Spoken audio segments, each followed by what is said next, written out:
Hi everyone, this is Mr. Wilcox here, and I hope everyone is doing well. I have some videos on Schoology right now that is, other than this one, that deals with graphing quadratics. However, they don't really do a really good job at giving the definitions first, so this is what this video is about. And so first up, before we even start graphing quadratics, I should probably talk about what quadratics are. And quadratics are any equation in the form y is equal to ax squared plus bx plus c. And here you can see this in a, where a can't be equal to 0. If a was 0, then it would be 0 times x squared.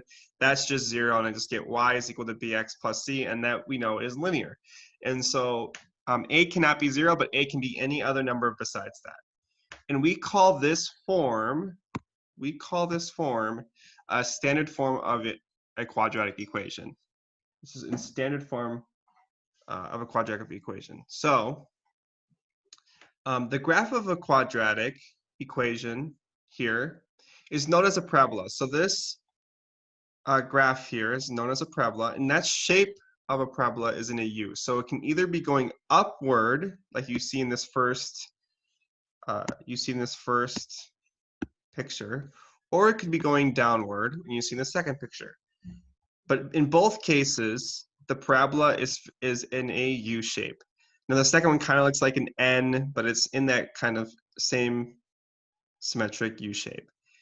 And some things that you will be talking about in the videos today, in this one and in the videos online, is we're going to be talking about the axis of symmetry.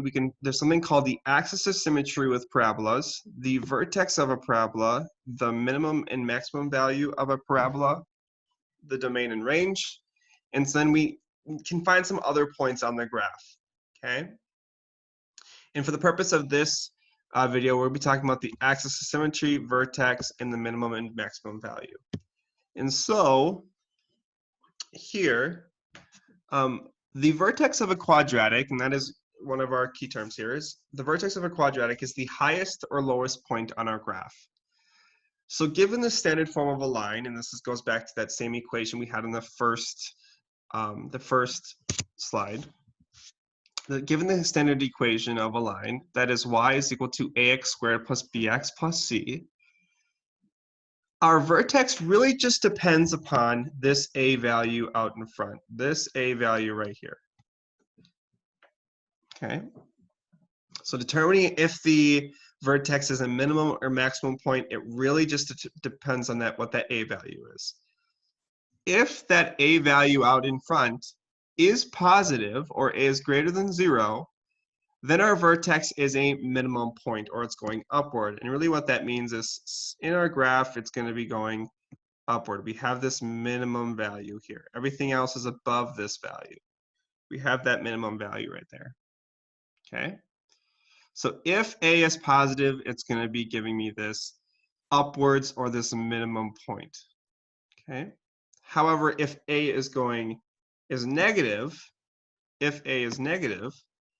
our vertex is a maximum point. In other words, it's going downwards. Everything, so in this example right here, everything is below this point or this vertex point. This is the highest point of this kind of hill. This is more like a valley in this first one. So this is when a is greater than 0, and this is when a is less than 0. Okay. So really, again, our vertex, depending upon if it's a highest or lowest point of our graph, we just look at that first a value, the number out in front. If it's positive, then it's going to be going upwards. So then we have a minimum point. Everything is above it. It's going up. Okay. And if a is less than 0, then we have a maximum point, because every point is below that point. Every point is below this vertex right here. That is our vertex. It's that's the highest point on that graph. Okay. And similarly here, if I was completing this is also my vertex of this first equation. Okay. It is the lowest point. So again, the vertex of a quadratic equation is the highest or lowest point of a graph. Whereas now, the axis of symmetry So we've already kind of talked about the vertex, we've talked about the minimum maximum value, and we have this kind of third main point, and they'll be referred to in the other videos. But the axis of symmetry of a quadratic is the line on a coordinate plane that's going to cut the parabola in half.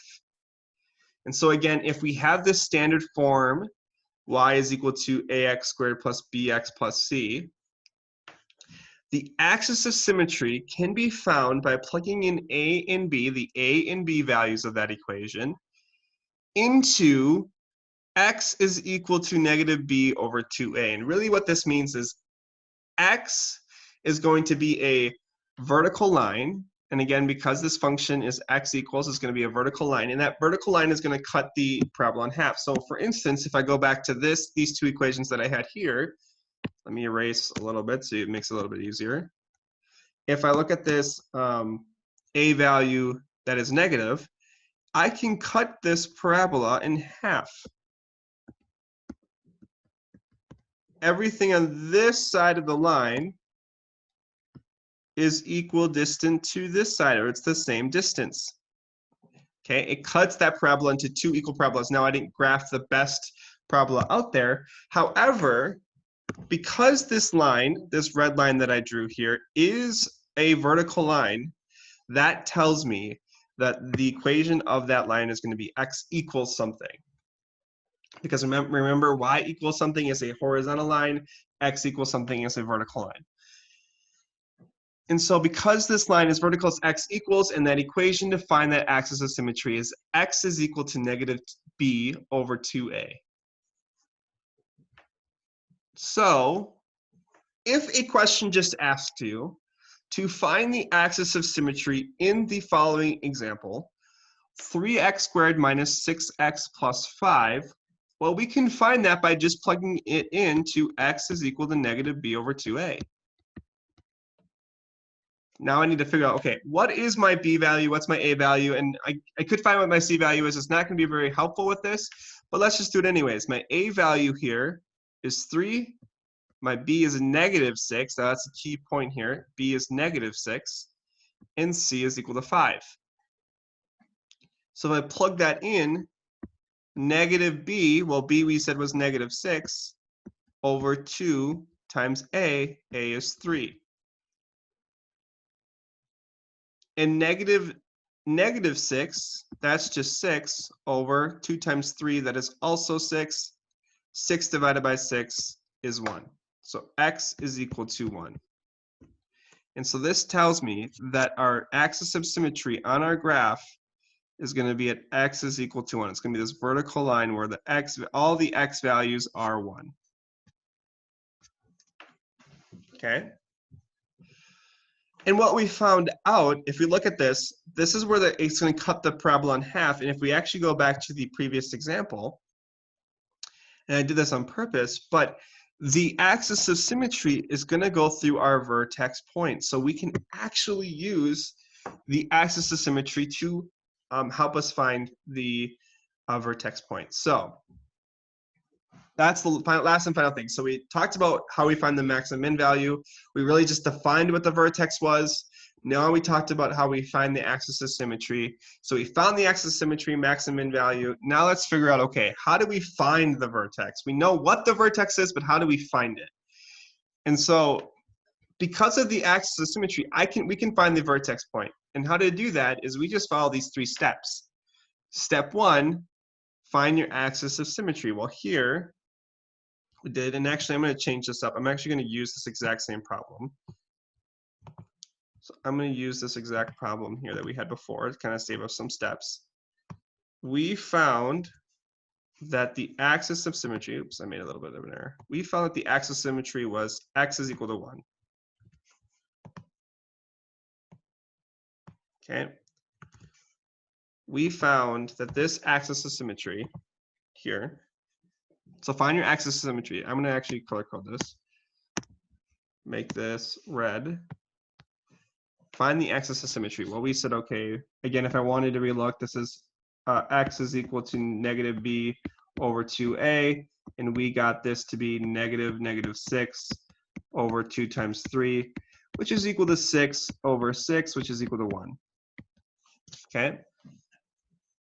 And what this does, and again, if I draw that line here at x is equal to 1, this is again the exact same problem we just finished up. And what we really just found is, well, we found the x value at our vertex. I know that my vertex lands somewhere on this line. I don't know where, but it lands somewhere on this line. Okay?